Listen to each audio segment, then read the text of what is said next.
बिस्मिल्लाहिर्रहमानिर्रहीम। वज़ीर-ए-आज़म नया हाउसिंग पाकिस्तान हाउसिंग स्कीम के तहत आज 1500 मजदूरों में घर तकसीम करेंगे। इस्लामाबाद वज़ीर-ए-आज़म इमरान खान या पाकिस्तान हाउसिंग स्कीम के तहत आज 1500 मजदूरों में घर तकसीम करेंगे। निजी टीवी समान न्यूज़ के मुताबिक नया पाकिस्तान हाउसिंग स्कीम के तहत 1000 फ्लैट्स और 500 मकाना तैयार कर लिए गए हैं। वज़ीर-ए-आज़म आज मजदूर तबके में रिहायशी फ्लैट्स और मकाना तकसीम करेंगे।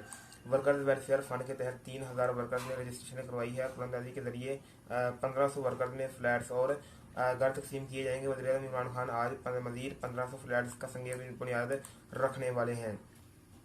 दोस्तों के बारे में बताने चलेंगे, खामोश हो जाओ, हमजा से सीखो, उन्हें सियासी उस्ताद माने। नवाज शरीफ ने मरियम नवाज को डांट पिलाड़ी जराए इस्लामाबाद।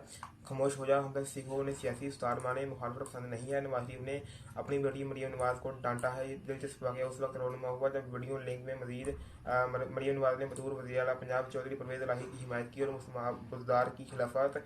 और हमजा को मरियम ने कहा कि मुझे पता है जब आप जेल में थे और आप किसके साथ रहे और बाहर आए तो किसकी हिमायत से आए। इस बात पर मियां नवाज शरीफ ने अपनी बेटी को मरियम नवाज को डांटते हुए कहा कि आप हमजा से सीखें, ना कि उसको समझाएं, जिस पर मरियम नवाज वीडियो लिंक्स को छोड़कर चली गई। तो अब तक वीडियो में इतना ही, मिलते हैं नेक्स्ट वीडियो में। तब तक अल्लाह, थैंक फॉर वॉचिंग। चैनल बनाए, सब्सक्राइब, लाइक भी करें। Thank you so much. अल्लाह हाफिज़।